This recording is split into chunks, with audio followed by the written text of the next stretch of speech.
Surprise!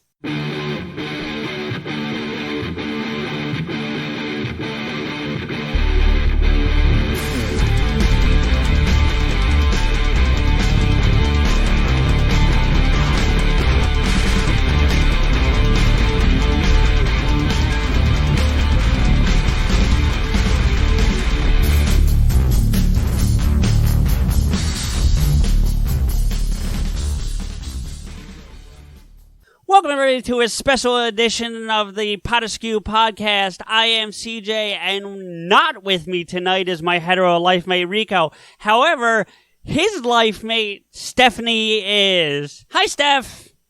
Hey. So, Rico, we are here together doing an episode because we wanted to tell you that she's been cheating on you with me, and we didn't know a better way to do it. So, here we are. No. Actually, we're here. We're here as a Sinatra intervention. We figured you needed to get off the Sinatra, and we've tried to tell you, and, so we figured an intervention would be best, so this is it. We've been supportive in your delusion. Now it's time to try something new. Yes. No. What we're really here for is today, as this is being released, is Rico's birthday. The man of 5 voices is 27 years old. So... yeah, and it's the golden birthday. He's 27 on the 27th. There you go. 27? Yeah, it's not as funny as it should be. Anyway, when he hits 37, if we're still doing this, I'm milking the shit out of it. But anyway, that's a whole nother story. No, but we're here to celebrate your birthday, so happy birthday, brother. You and I have only known each other a short time, but I truly value the friendship we've already built. So definitely wanted to give you some birthday love and wanted to have Steph involved. So, although I'm doing all the talking right now. But well, I mean, you're hosting it up. It's all words. No worries there. That's what I do. No, so I figure something that has not been covered on any episode that Rico and I have done yet is how you two met. So I'd like to hear that story, and I want to hear it from you. How did we meet? We met online. Oh, yeah? Yeah, we met on OkCupid. Oh, God, I used to use that thing. Ugh. And the funny thing is he had sent me this really, really short message. And to summarize his summary is that he said, I know that we're too far apart, but you look like someone I would fall in love with. Nicely done, Rico. Very nice. Good job, brother. And I'm the type of person that when I'm on OkCupid, even if I don't think that we're a good match, I'll go on the person's profile and I'll find 3 things that I think that I'm kind of incompatible with them about. Incompatible or compatible? Say that they're like a hardcore smoker, super socialite, and they have a revolving door. They want friends in and out of the house. For me, that's like ultimate nightmare. So I'll say, I think you're a really great person. I read your profile. I'll kind of comment 3 things that I liked about them. But I would say, because of these 3 core things that I see, I don't think we would be a great match. I hope you find someone that you're looking for and send an actual formal letter in the direct messaging. Wait, that's the kind of person I am. Well, and that's amazing, and I mean that positively. So I have 2 comments on that right away. Number 1, I immediately have 2 strikes based on those 3 criteria you just laid out. So that's number 1. And then not that I'm trying to date you, but still, that's, just funny. But then number 2, what? But okay, go ahead and finish your thought. Thank you. Number 2 is at least you fucking respond. That's what and I can do a whole episode on dating, and we can certainly try that sometime, but because that's not what this is. But I am terrible at like meeting people out in the world, meaning like for dating purposes. I can go up to a band and introduce myself and hold a conversation for an hour, or whatever. But yeah, trying to go up to before I had Deb, I need to clarify that too. But before, and if I found a woman attractive at a bar or anywhere for that matter, I had a real tough time going up to her and just going, "Hi, I'm CJ. How are you?" I was terrible at that. So online dating was like, that was my playing the field. And I can't tell how many times I sent messages to women that just never responded. Just never. And on some of those things, and I think OkCupid's one of them, it'll tell you if they've read the message. I don't remember if that's one that does or doesn't. Yes, it is. It does. It says if they've looked at it or not. Right. And I can't tell how many times people would look at it and just never respond. And it drove me fucking nuts. Like, if you didn't like me, that's fine. You didn't have to like me, but you could have just said, sorry, not interested. And I would have been fine with that. But, so at least you respond, kudos. I find that heartbreaking when, you know that they've read it, but they didn't say anything. It's like, ugh. Yeah. So anyway, totally. To finish my story of how please, we met. I'm sorry. Well, hey, you opened a door there. I had to go to it. So anyway. I sent him a letter saying, these are the things I'm concerned about. I wasn't exactly the nicest person. But I've heard your Black Panther review, so I can see that. Yeah, but he gave me an intelligent response back. He wasn't defensive, and he just was straight up honest, and we struck up a conversation, messaged a ton through the OkCupid app, and then I was like, why don't we exchange numbers? Then we started texting a ton, and then he got me on the phone, which I hate talking on the phone. Mm-hmm. Absolutely hate it. But he got me talking on it, and then the next thing you know, I found that there was a concert going on in the Bay Area, and I just was like, I'm going. So all right. Drove up here, went to his place, and we found out that the concert really wasn't anything that I wanted to do. So instead of going to a concert, having like all these people around me and stuff, I ended up just having a private one at his place with his dad. We just sang songs. I had my songbook and my ukulele out, and we just kind of like jammed for a few hours. And awesome. That's perfect. Yeah. No, I'm not even making fun of you. Like, I'm straight out being serious. Give me like a 6-pack or like a bottle of whiskey, and I'd be in heaven in that environment. That's awesome. A guy I used to be real close with, and the reason we're not anymore is not worth getting into, but he and I and a bunch of people, because he's phenomenal at guitar, and he would sit around and play, because he's got like 7 or 8 different types of guitar, and he would sit around and play the guitar, and we'd sing. No, they'd all be covers, but I'm sure that's what you guys were doing too. Like, they weren't originals, were they? Or maybe? No, they were all like crooner songs. Right. Okay. Well, in this case, some variations of, just the things that my songbook thinks that I would choose for my style of voice. Okay. Well, yeah. So ours are more like Bon Jovi and Guns N' Roses and Metallica and things like that, but still, Same premise. Same premise. And we would sit around and do it all the time. And we'd sit there and drink beer or something harder and do it for hours. It was so much fun. I do miss that. That's one of the things I do miss. But anyway, which, by the way, I will share with you and with Rico. I think I've picked my song for this week's 80s hair metal karaoke thing that our online friend does. Yeah. Yeah. What are you thinking you're wanting to do? I think I'm doing a Wanted Dead or Alive by Bon Jovi. Thanks, Steph. Okay. Thanks. That's supportive and helpful. I am only laughing because Rico and I earlier today were like, this would be a song. Oh, for you guys? Oh, do you want to? If you want to do it, I'll find something else. But No. But we were going through songs trying to find one for him, and we were listening to a Bon Jovi song. It wasn't that particular one, but we were listening to one, and we were like, "This is something that CJ would choose." Oh, that's awesome. Was it that one, or it was was it a different one? No, it was something else. But it was like it just like came true. You're like, "Oh, and I chose a song from Bon Jovi," and I was just like, "Oh shit, no way!" You'll have to tell him that I just consulted without telling him we did this. I'll tell him I was just consulting you for song advice, and I did that. He'll laugh.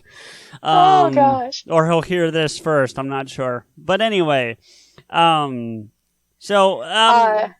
Cupid. How long from first contact to text to the travel up to the Bay Area? It was quick turnaround. It was quick. You gonna give me a time or? It was pretty fast. I honestly don't know. It's all a blur because in a lot of it was that I would stay up super late because Rico's a night person. Yep. And so, like, my days and nights were blending, and I really wasn't having a passage of time. Okay. Well, no, because like in my mental timeline, like I honestly can't tell you how, but I do know that it was fast. Well, if my math serves me, from information Rico has told me, and I know I'm not speaking out of turn, you guys should be between the 9 and 10 month mark that you're together as a couple. If my math serves me, we met in August. Okay, so that's what I'm just trying. I'm not asking for 37 days or some bullshit. 37. But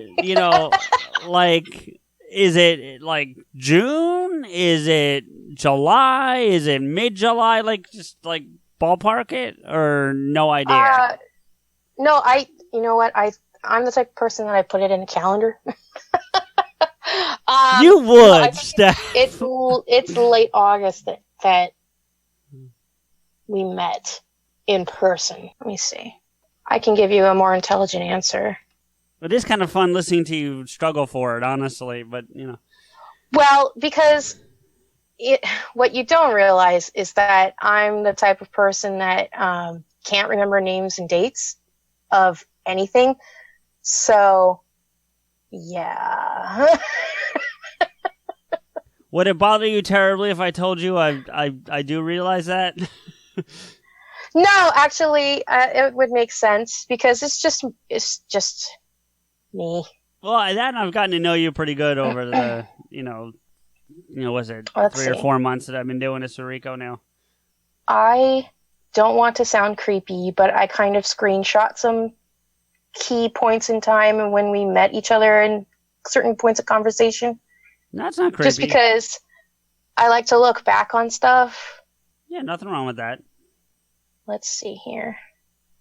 Oh, I have the actual message that he sent. He sent it August 16th. Okay, so yeah, you're talking real quick turnaround then. He sent it August 16th, and let's see. The concert was... Let me see if I can just pull up my... making. We met August 25th. In person? In person. And what was the date of the message again? I'm sorry. The 16th. Wow. So you're 9-day turnaround here. I know. It was really fast. Okay. Well, no, I mean, look, when you know something like that, you know. And that's really what it boils down to. And I'm not busting your chops. It's a little funny just because I feel like I feel like I know you pretty well, Steph, at this point, and certainly not nearly as well as Rico or other people in your life, I'm sure. But what I do know, that does surprise me a little bit. I got to be honest with you, because it just... Yeah, actually, and here's the strange thing. With all the boyfriends I had before, it was very slow startup. We would message for 2 weeks, we would text for a month. I might start doing a date or two. It's very slow going But I didn't get that vibe. I didn't get that need to be cautious. Yeah. When I was talking with him.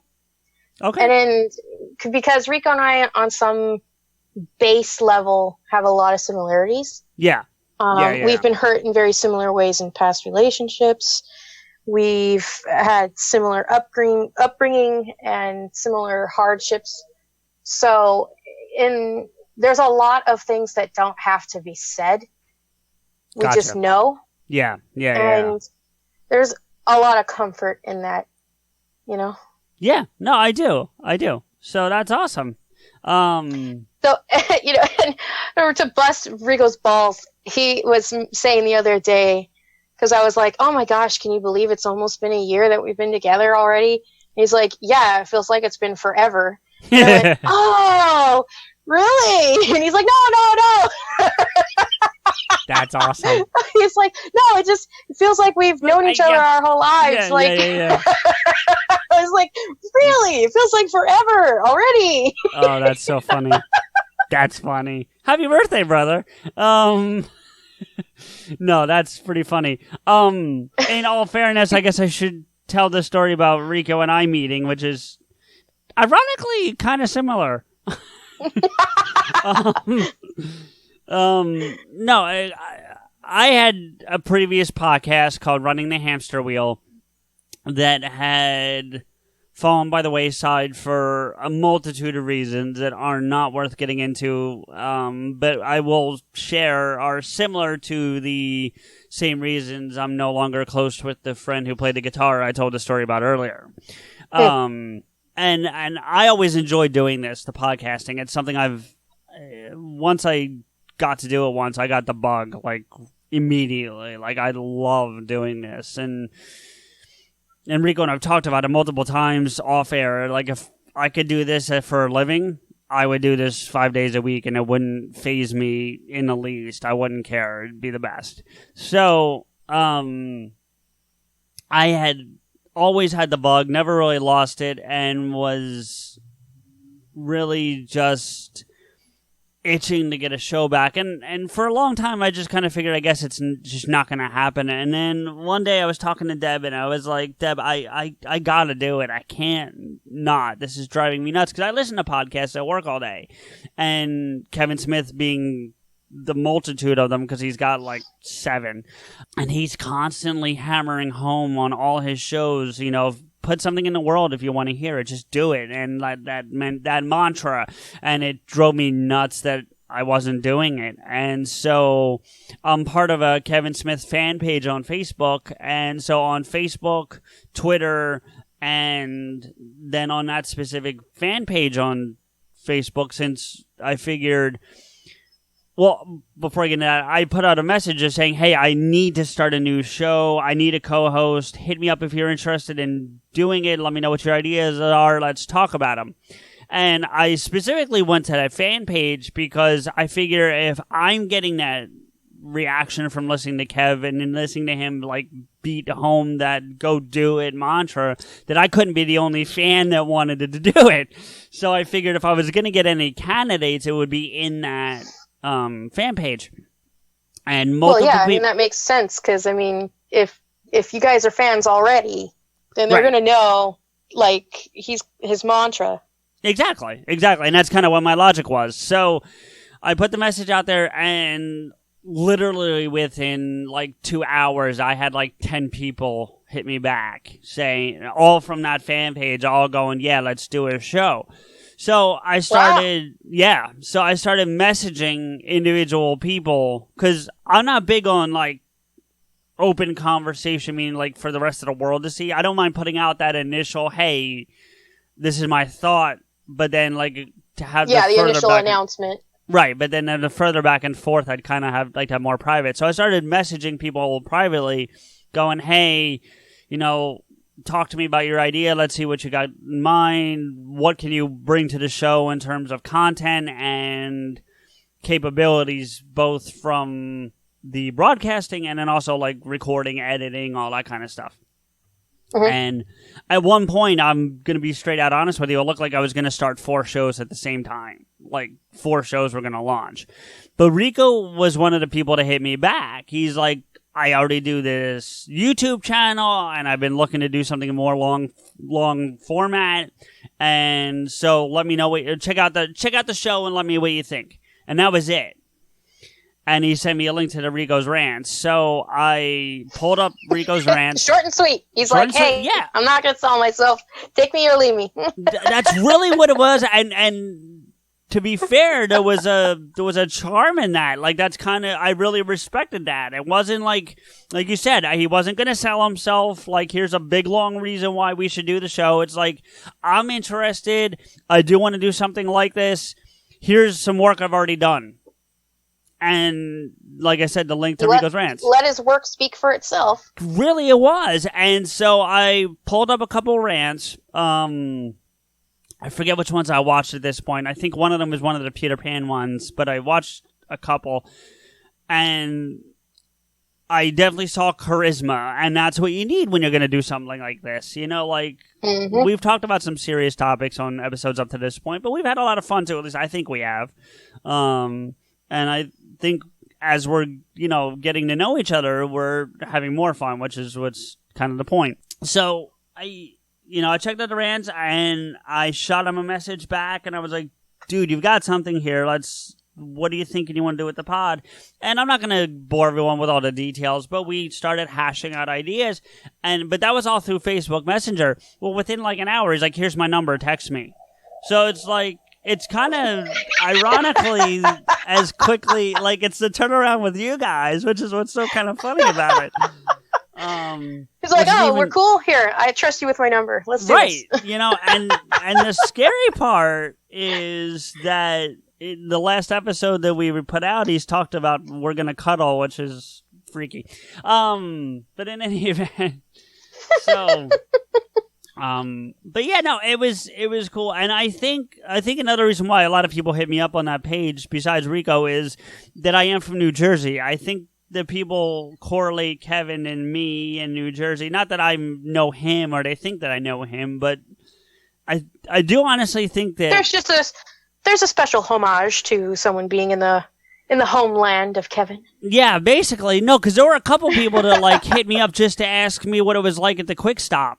I mean, I'm not kidding. Like, I got messages just wanting to know what it was like up at the Quick Stop and stuff. So, and then we just started talking, and we decided to do an episode together. And we did a pilot that we've referenced but has not been released. I think we're saving it. It'll go out someday, I'm sure. It's not that we're hiding it, but it's certainly not our best work. As pilots usually aren't. Well, right.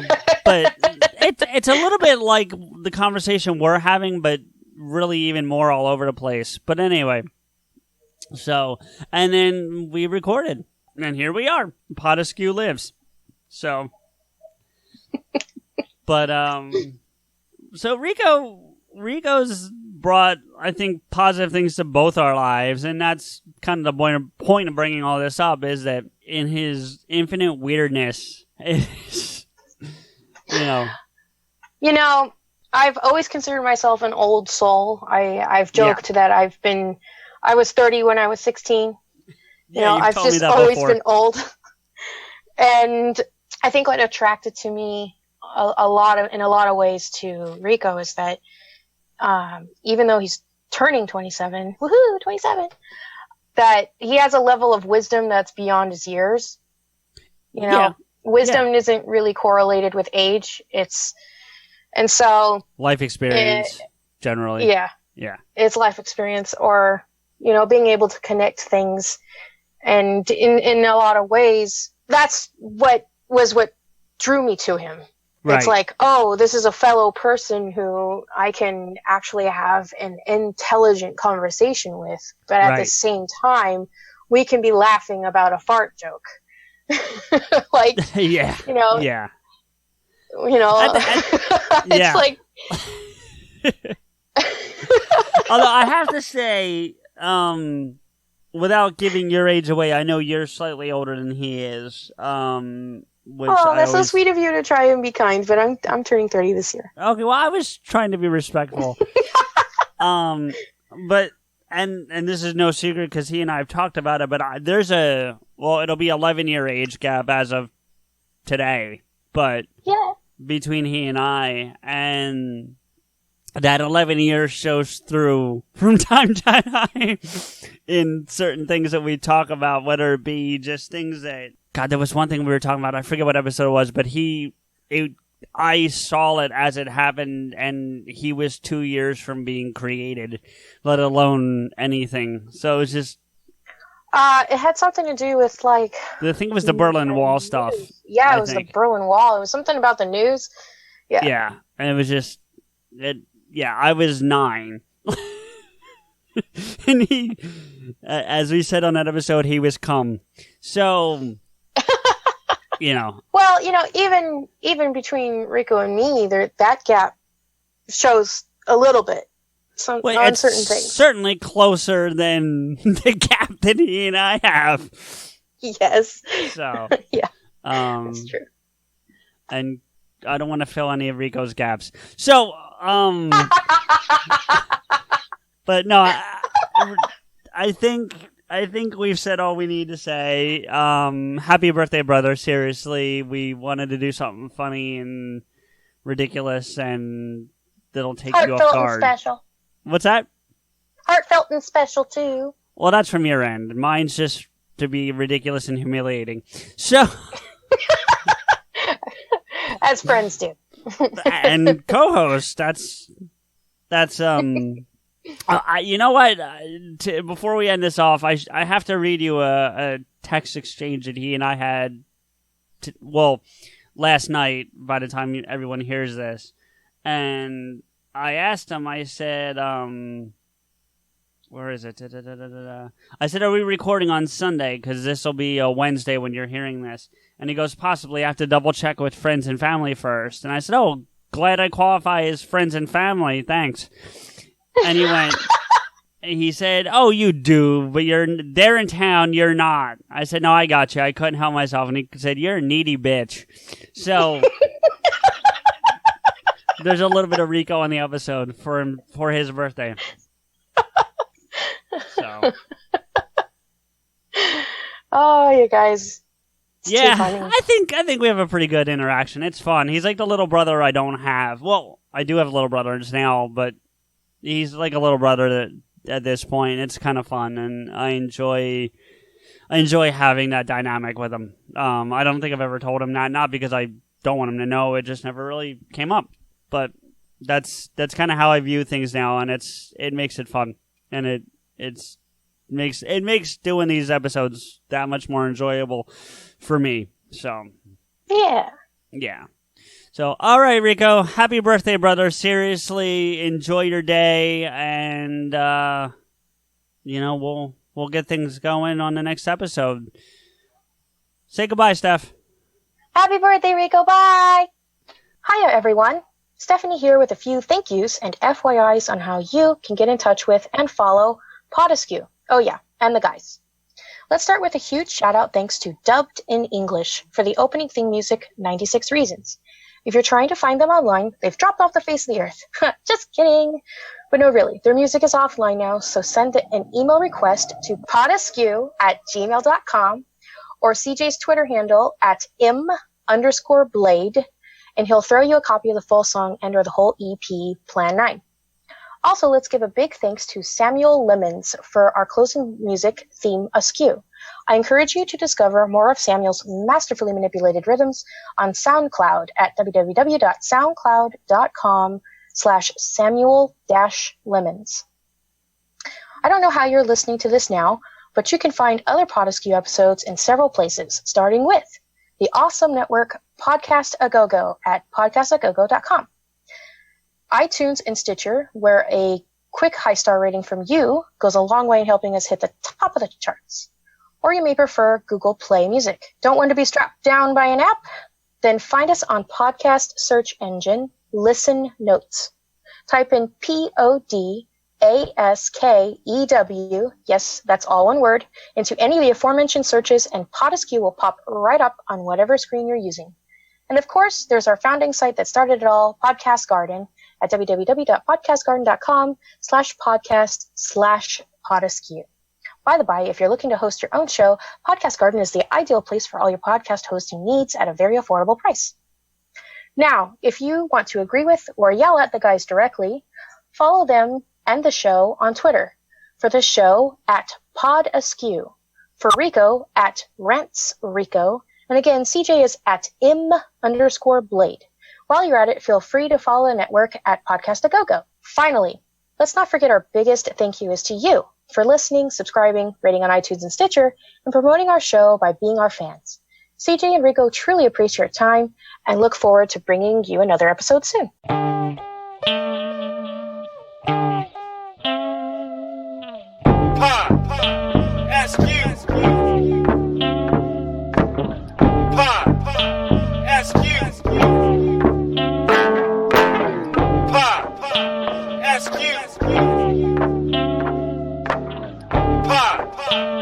PodAskew.